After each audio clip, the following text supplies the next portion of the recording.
On est très très content de vous accueillir, hein, parce que franchement, vous êtes tout à fait dans l'optique du travail qu'on est en train de mener depuis un an. On aura depuis le mois de septembre plus exactement, et on aura l'occasion d'en reparler à la fin. Mais donc voilà, je trouve que c'était vraiment tout à fait adapté que ce soit vous qui interveniez sur le robot, parce que franchement, il n'y a pas tant de travaux que ça sur les interactions par robot, et donc ça sera bien qu'on puisse échanger sur voilà, nos travaux respectifs. Donc voilà, on est très content de vous accueillir dans notre séminaire IMPEC. Et voilà, donc je vais vous laisser la parole pour que vous puissiez. Donc on a donc des participants par Cubi, par Adobe, on n'a plus que Christelle qui est à Aix-en-Provence. Liping de Chine et Tatiana de Londres se sont déconnectées, donc elles ne sont plus là cet après-midi. Mais voilà, donc c'est un peu la configuration, le setting dans lequel on opère une fois par mois pour l'étude qu'on est en train de faire. Et on a beaucoup de caméras partout. Et donc toutes ces données, on vous y donnera accès pour que vous puissiez vous aussi les utiliser pour voilà, les travaux de recherche. C'est l'idée. Well, thank you very much, Christine. I'm very happy to be able to meet you and participate in this seminary, in the seminar. And I'm hearing myself echo. You know what? I'm going to turn my own volume down, which means I won't be able to hear you for a moment while I speak. I'll turn it back up in a minute. Fine. As you said, there aren't very many people working in this area. This is an area I've been working in for about 4 years. And I can't tell you how delighted I am to have learned about your research here in France. Of course, we met originally several years ago when I gave a talk in one of the earlier IMPEC conferences. And at that time, you weren't working in this area, and I was. And now, I'm just so thrilled that this is starting to become more popular and people are starting to conduct very serious research about it. And so let me try to advance my slides, first of all, and see if that works. I've got my screens condensed so that I can see 3 things at once. This is really a logistical challenge. So I imagine that you have some idea of who I am. I'm a professor of information science and linguistics. My background is in linguistics at Indiana University in Bloomington in the United States.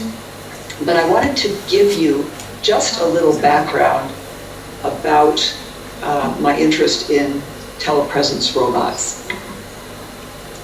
And this started 4 years ago when I was a residential fellow at the Center for Advanced Study in the Behavioral Sciences at Stanford, California.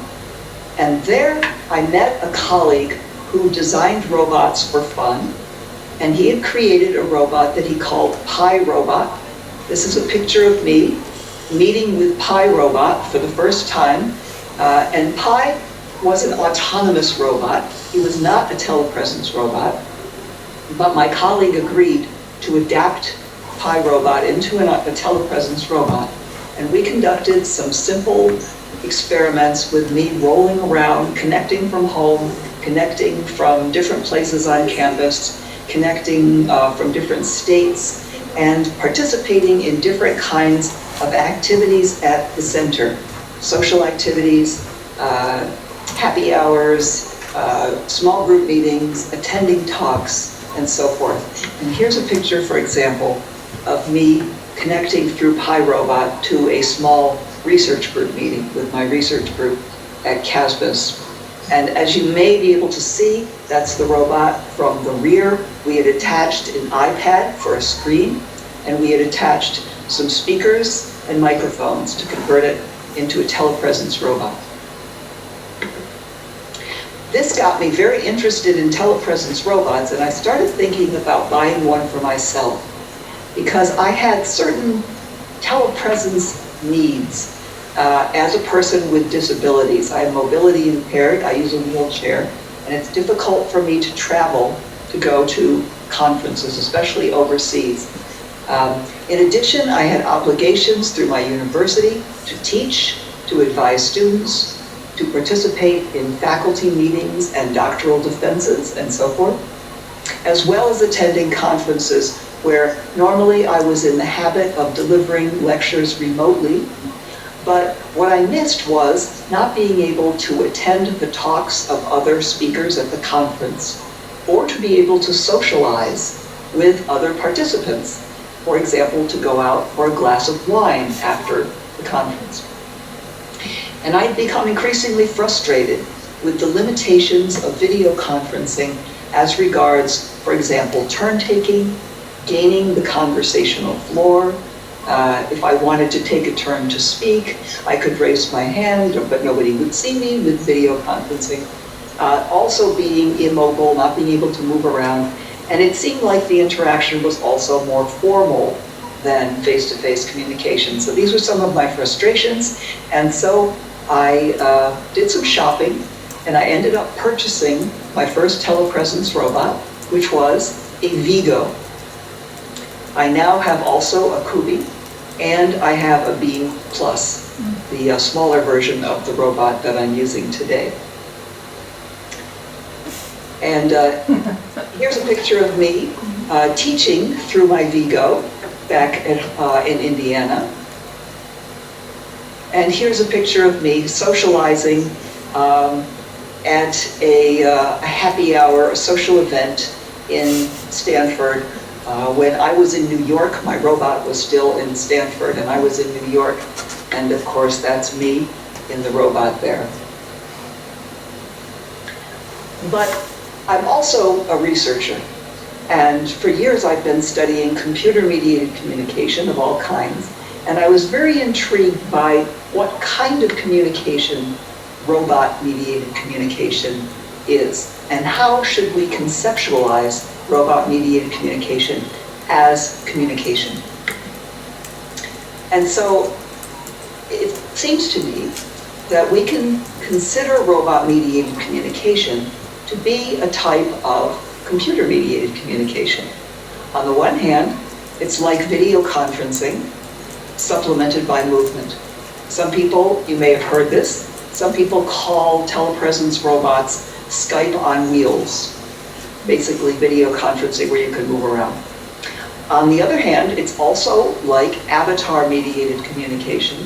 For example, graphical avatars, like in Second Life, if you're familiar with Second Life, in which the avatar, the robot avatar, moves around in physical space instead of virtual space.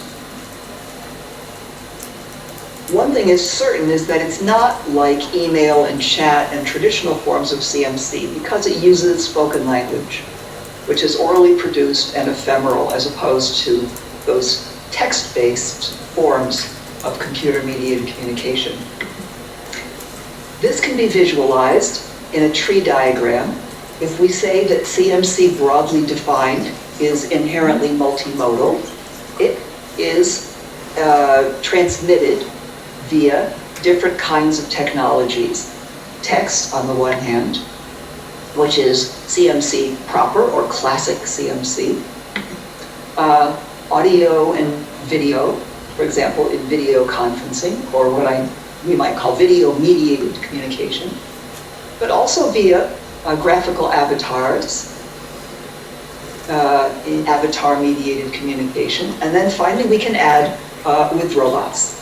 This is where I would situate robot-mediated communication in relation to computer-mediated communication. But my question, in fact, is more specific, because I'm a linguist. I was trained in linguistics, and so I am particularly interested in studying robot-mediated communication from a discourse perspective, or we might say a discourse pragmatic perspective. Now, so how to go about doing that? This is something I've been thinking about lately. Obviously, we should take into account the technology features of the robots that are relevant to communication. And these include the physical embodiment of the robot. Is it a humanoid or not? Does it have arms, for example, or not? The nature of movement of the robot. How fast can it move? How easy is it to navigate? Does it have obstacle avoidance? The quality of the audio is extremely important. This has been one of my main frustrations with using telepresence robots, is poor audio quality. Also, is sound spatially limited? Is it possible for the pilot to localize sound? And of course, the pilot does not have awareness of his or her own volume. So I have no way of knowing, for example, how loud I sound to you. The video quality is also very important. Does the pilot have a picture-in-picture image of themselves? I do not. I cannot see myself. So I have no feedback about how I look, how much of me you can see. Whether there's a problem with the image, I don't see that. The camera quality of the robots. This robot is very good. This is a beam. It's one of the top of the line telepresence robots. But even in beams, it's been estimated that the vision of the camera is something like 2200, which if that were what your eyes could see, you would definitely need very strong glasses. It would not be such good vision. Also, I don't have as much peripheral vision as I would have if I were looking through my own eyes. And you don't see as much of me on the video screen as you would see if I were there in person. I'm smaller, probably. What about the robot height? Can I control the robot height? Can I sit down? Can I stand up? And am I tall enough to be taken seriously, but not be too intimidating?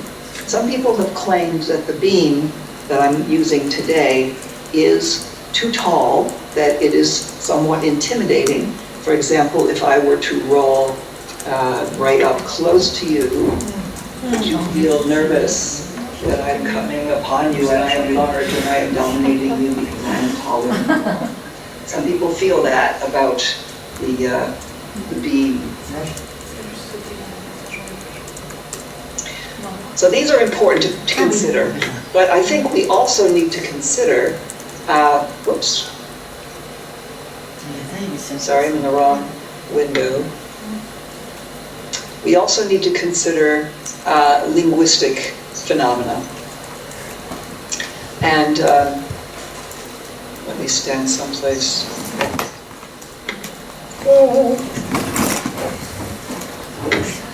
Okay, let me just move the robot a little bit. And look at you again. Okay, now I can go back. I see what happened. I lost my ability to advance my slide. Oh, there we go, okay. Right, so from a linguistic point of view, we can also consider phenomena at 4 levels of language. One is the level of structure, for example, prosody, gesture, disfluencies, and so forth. There's also the level of meaning, for example, involving personal pronouns, forms of reference, deixis, metaphor, and so forth. Interaction management, attention-getting, reading, leave-taking, turn-taking, pausing, how to initiate topics, how to develop topics, how to end topics, hair, misunderstandings, issues of gaze and visual orientation, and so forth and so on. And finally, at the level of social phenomena, including stylistic differences according to user demographics such as gender, age, socioeconomic status, culture, role, experience with robots, and so forth, a number of other phenomena, self-presentation and self-revelation, playful behavior, accommodation, negotiation, power issues, and influence, as well as, of course, politeness and impoliteness. Now, in telepresence robots, there are, if I can go to my notes, I wanted to just point out some issues that I think are particularly a priori of interest in telepresence robots. So, for example, Formality, disfluencies in formality. Are people more or less disfluent and formal when they are speaking through a robot or with a robot? Meaning personal pronoun use. How do you refer to the robot? If I am talking to you through the robot, would you refer to it as Professor Herring, Susan Herring, or would you refer to it as the robot and use the pronoun it? This is a question. What about metaphors for the robot? I know I myself use a variety of different metaphors when I talk about the experience of piloting the robot. Sometimes I say, I am in the robot. Of course, I'm not physically inside the robot. This is a metaphor. We can also say, some people say you're inhabiting the robot metaphorically, using the robot, piloting the robot. These are all metaphors of one type or the other. Which ones are people most naturally inclined to use? With regard to attention getting, it's been observed that in telepresence robots, people move the robot rather than adjust their eyes. Now, I can move my eyes from side to side, but because you can't see my eyes very well, it's not so noticeable. But if I move the robot from side to side, you can see that I am scanning the room and looking at different people at different times. Self-revelation, how much are people likely to be forthcoming and honest in front of a pilot of a telepresence robot? I had an experience, excuse me, when I was at Casbus, where when I would visit in the robot, I noticed that people would be more self-revealing in front of the robot. They knew I was there, but it was as though my presence was somehow less salient. And so they would flirt with each other and do things that they wouldn't have done if I was physically there. I thought this was extremely interesting. They were also a little bit less polite, a little bit less deferential. Not that they were rude, they were not rude, but in person, for example, there would be younger people who, if they saw me in person, would be very polite and deferential. When they saw me through the robot, they were less so. So these are some interesting social effects that could be studied. And then, of course, I've always been very interested in gender and gender differences in computer-mediated communication. And so this is one of the things I've wondered about, especially for robot-mediated communication. Now, I would like to tell you in the remainder of the time that I have briefly about the research that I've been doing, which today is going to focus on the level of structure, and particularly disfluencies and informality in relation to gender. Last year, I was at UC Santa Cruz working with people in the psychology department. And there we purchased a B+ robot and conducted a study, an experimental study, where we conducted mock job interviews. Now, can you see, am I blocking them? Yeah, can you just move a little bit on the right? Thank you. So sorry.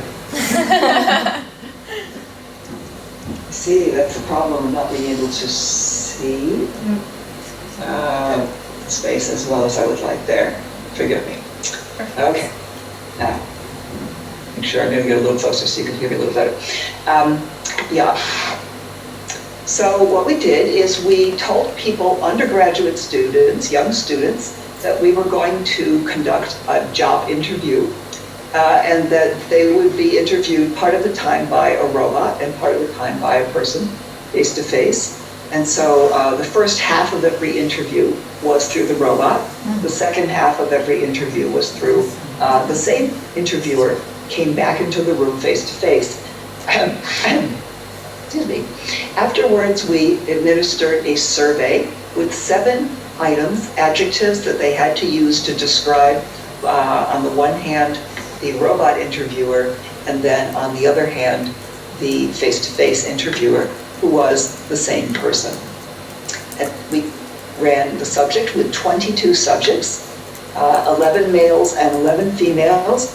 And we were interested in metaphor, and so we had 3 metaphor conditions about the robot, which I'm not going to tell you about today because those results did not come out to be significant. So I'm only going to talk to you about two sets of results. One is the overall results, comparing the telepresence robot reviewer with the face-to-face reviewer. The telepresence robot reviewer was rated more negatively. People said he was more awkward, he was less in control, he was less capable, less intelligent, and less likable, even though it was exactly the same person in both conditions. Although these differences were not terribly large, they were still there. And this is consistent with previous research that has found that people tend to prefer face-to-face communication over mediated communication. We also found gender differences.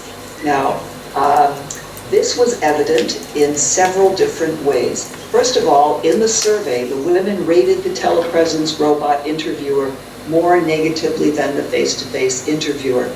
Compared to men, women rated the robot interviewer as less likable and more intimidating. The results for intimidating are especially interesting. If you look at this chart, you can see the robot interview condition is on the left, the face-to-face interview condition is on the right, and males are orange and females are blue. You can see that the males found the robot less intimidating than the real person, whereas the females found the robot more intimidating than the real person. We also asked an open-ended question at the end of the survey. Do you have anything further you'd like to tell us about your experiences in the robot and human interviews? And not everybody answered this, but it was very interesting that the men, when they answered, all made very positive comments. For example, they said, "It was a great experience. It was very interesting. We'd like to do more in the future." The experience was joyful and fun, whereas the women, when they commented, used more negative words. At first, I felt very guarded and skeptical of the robot. I did not like it. Then about halfway through, I caught myself feeling comfortable and actually liking the robot's presence. That felt wrong and weird. And then somebody else said, "I like the human interviews better, and I hope to not ever have to have an interview with a robot." So very strong negative language.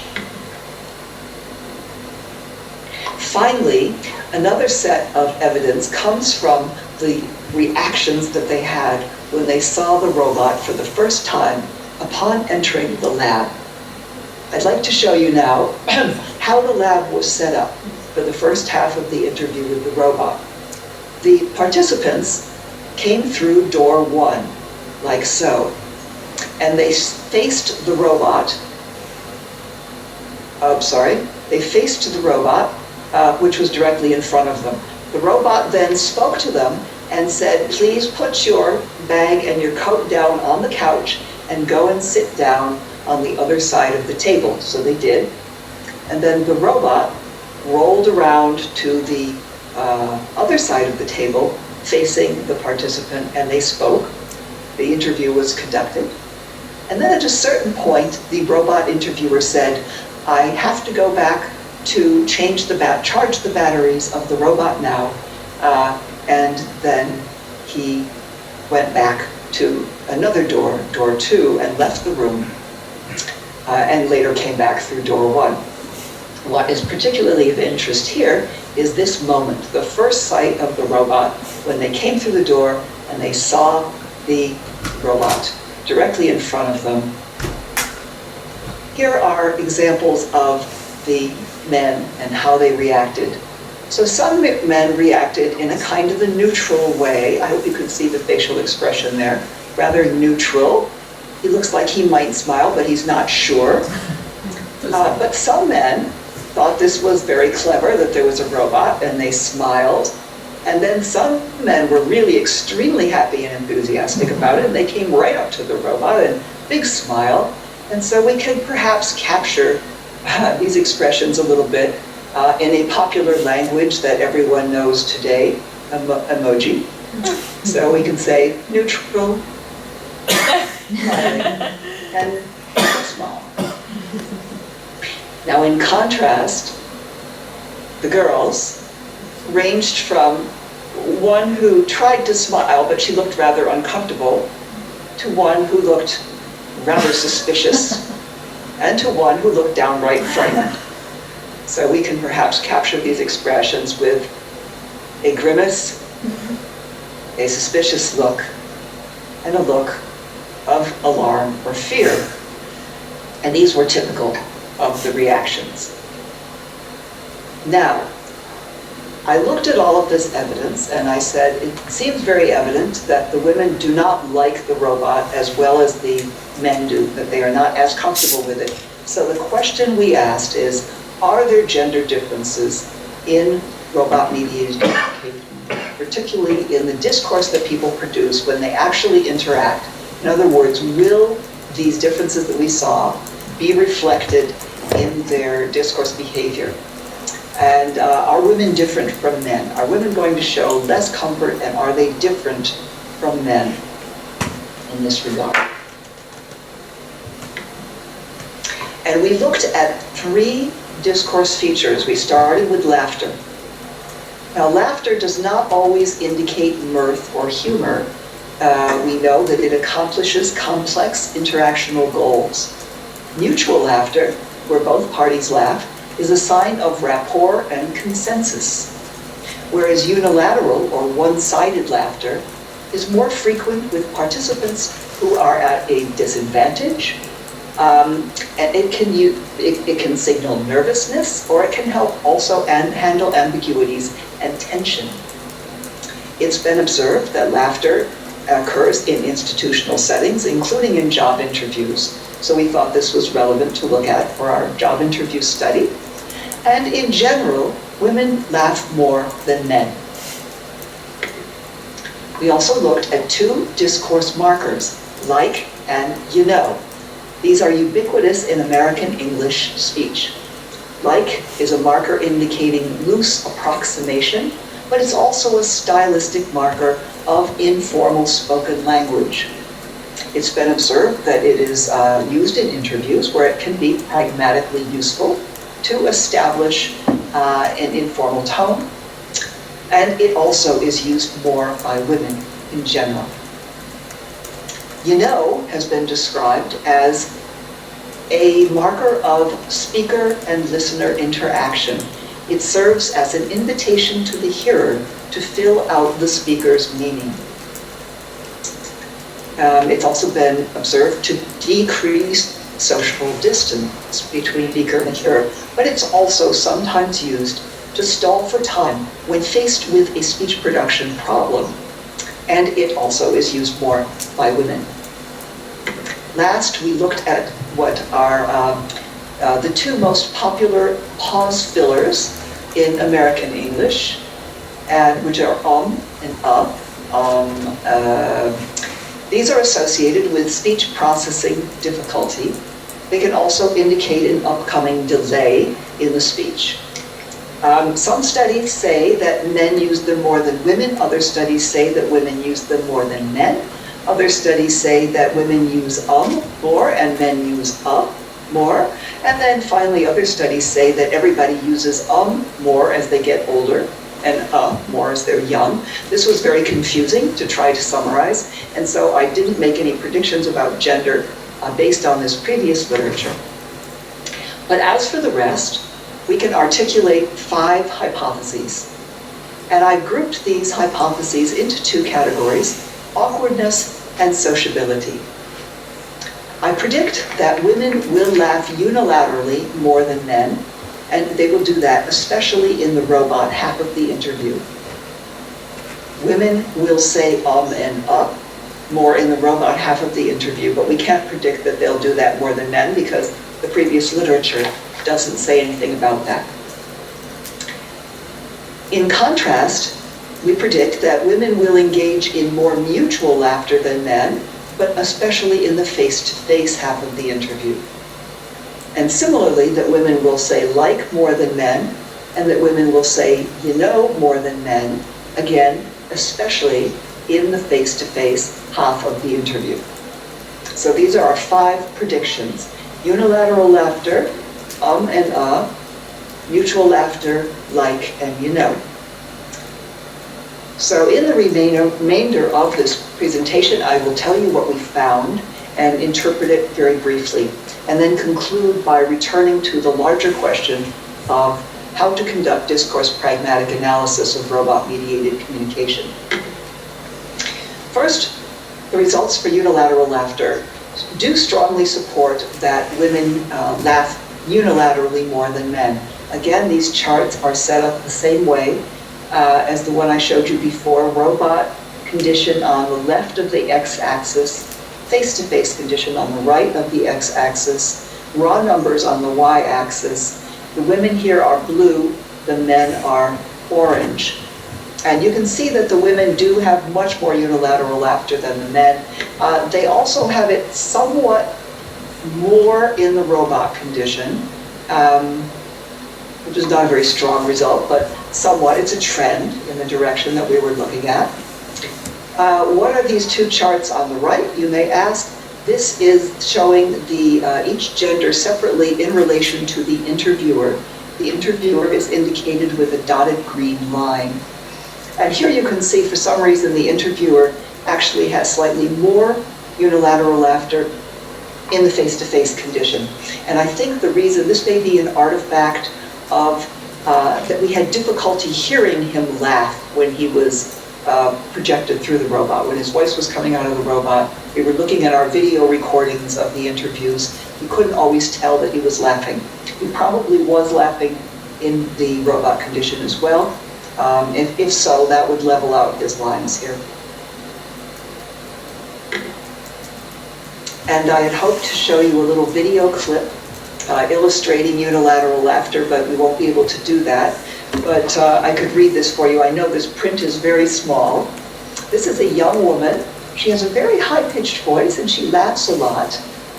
But here the interviewer says, using the items on the table in front of you, please act out a scene from a movie, a show, or a book, and spend about a minute or 2 on this, and give as much detail as you can. And she says, oh God, let's see, a movie? I'm like blanking on movies right now. And he says, yeah, and you can pick any one of those, basically just something that has a story. Sorry, the knocking is like, I have to act it out. I'm not good at acting, but we'll see. And he says, okay, I guess like Bridge to Terabithia, or whatever that book was that you read in 6th grade. He says, okay, that works. She said, here's the forest. And I don't remember what the character's name is, but this is the guy, and this is the girl. He says, She says, and it's raining a bunch, so these like stapler things, they mean it's raining. And then they go and they always have a lot of fun adventures. And then eventually, I think it was the girl that died. The girl dies, and yeah, that's the end of the story. He says, okay, great. So she laughed several times during that, and he didn't laugh at all. We then looked at the results for mutual laughter, and this does strongly support our hypotheses. You can see that the women laughed more in the face-to-face condition, more than the males, and more in the face-to-face condition. This supports our 3rd hypothesis about mutual laughter. Here you can see that when you look at the interviewer slides on the right, that the interviewer and the participants laughed the same amount of time. This makes sense because mutual laughter by definition means that they are both laughing together. And I was going to play a video for you of mutual laughter. This is a little bit harder to act out, but I'll read it to you. Again, the interviewer says, using the items on the table, please act out a different scene from a movie, show, or book. Spend about a minute or 2 and give as much detail as you can. And she laughs. And so you really like these? And then he laughs, ha ha ha. in response. And she laughs again, I don't know. Deadpool I saw recently. I thought it was terrible, so let's act out. She's laughing, and he says, all right. Whatever his name is, the Deadpool dude. He says, Deadpool? Yeah, is that his actual name? No. Okay, well, I don't know how they came up with that name. And then the interviewer laughs. But there he is. And then this is his little girlfriend. And then he finds out he has cancer or whatever it was. And then he decides to go to these like evil people.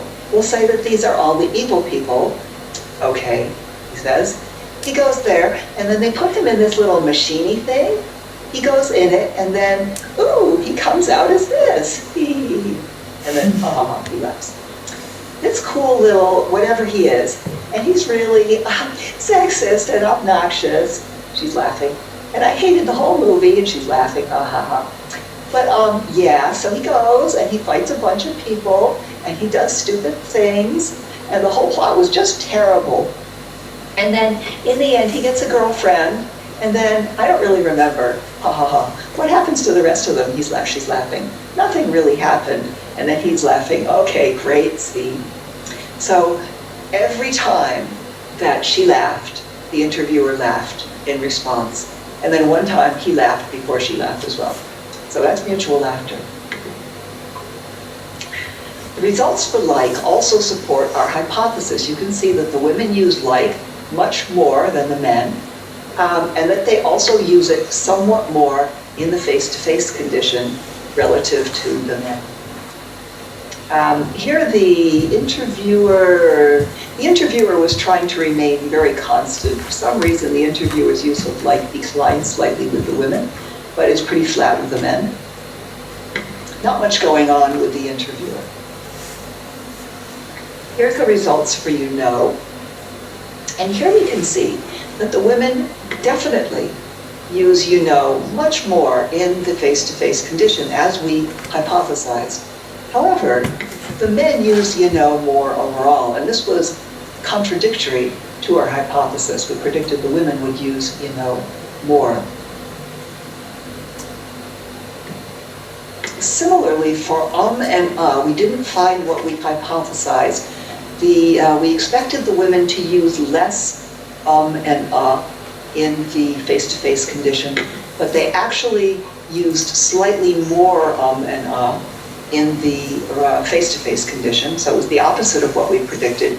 And also we observe here that the men used and more in the robot condition. In fact, the men illustrate the pattern that we expected to find for the women, of declining use of and So the men, basically, unlike we predicted, use more you know and and those are not supported. So now, returning to our research questions. Are women less comfortable interacting with someone piloting a robot as compared to the same person in face-to-face interaction as evidenced in their discourse behavior? Yes, I would say.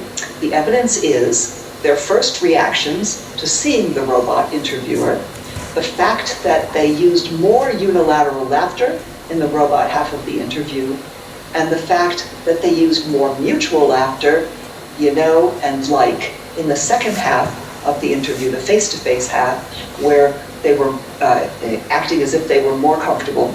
And all of this is consistent with their more negative evaluation of the robot interviewer in the post-interview survey.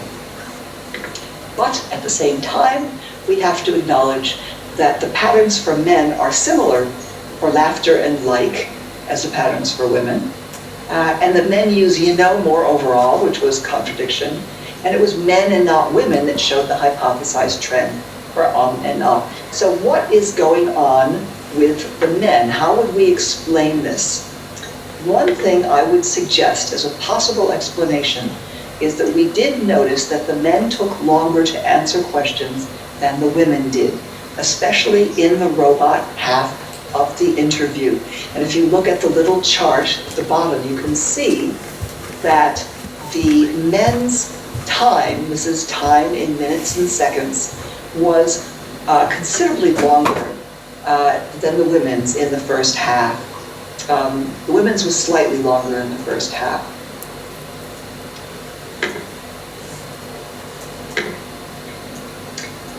And so previous research has observed that is used to stall for time when faced with a speech production problem. And also indicate a need for a time to think. And so what I think is happening here is that the men were thinking more before they answered the interviewer's questions. They were perhaps having a little bit more difficulty processing their speech that they were going to say, the answers that they were going to give. And so they accordingly used more and more ums and us. It may also just be that young men in California tend to say, and more than women do. We have no way of knowing that. Now, I'll just mention briefly that even though the gender results did not support all of our hypotheses, if we look at the results according to interview condition, all of our hypotheses are supported. In the robot condition, both men and women use more unilateral laughter and more pause fillers, and and this could be associated with awkwardness. Whereas in the face-to-face condition, both men and women use more mutual laughter, more like, and more which we predicted would be associated with sociability. So we do see very clear differences according to the robot half and the face-to-face half of the interview. So in conclusion, the discourse pragmatic analysis that we conducted, I believe, shows three things. First, the attitudes of women and men towards telepresence robots are reflected to some extent in their actual interaction with a robot. Second, gender discourse behaviors are preserved when interacting with a telepresence robot. So as in face-to-face behavior, the women did use more, they did laugh more, they used more like, and they used more And finally, telepresence robot-mediated communication is more awkward and less sociable than face-to-face communication. Now this should be perhaps not terribly surprising, but we do at least have empirical evidence of that now from discourse. So returning now to the larger goal of studying discourse pragmatic robot-mediated communication, I would suggest that there are 4 future desiderata going forward that I have identified. First, I think it's important to refine the theoretical conceptualization of robot-mediated communication. I've taken a first step towards this in relating it to computer-mediated communication.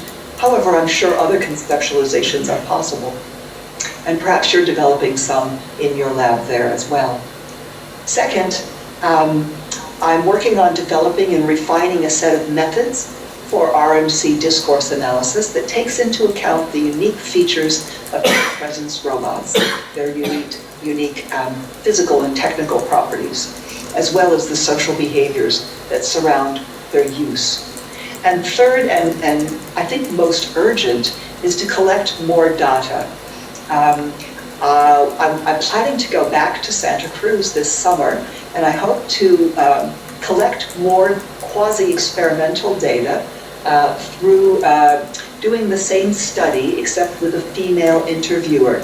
Our interviewer was male, and obviously that could affect the gender dynamics. I think it should also be important to collect experimental data of other activities besides interviews, and of course with more participants. We only had 22 participants in our study. But even more important is the last point, to collect and analyze naturally occurring interactions. And I'm extremely excited, I have to say, to be in a position to collaborate with you all. And I hope to have access and to help you in analyzing some of the recordings that you're making here of the seminars. And so I'm going to stop now, but I want to ask if you have any other suggestions about any of the things I've suggested, but also any other future desiderata that you have identified for studying robot-mediated communication. In concluding, I want to give kudos and acknowledgement to my research assistant, Madison Chartier, who has helped me with all of the transcription and coding of the discourse data. And that's it. Thank you very much.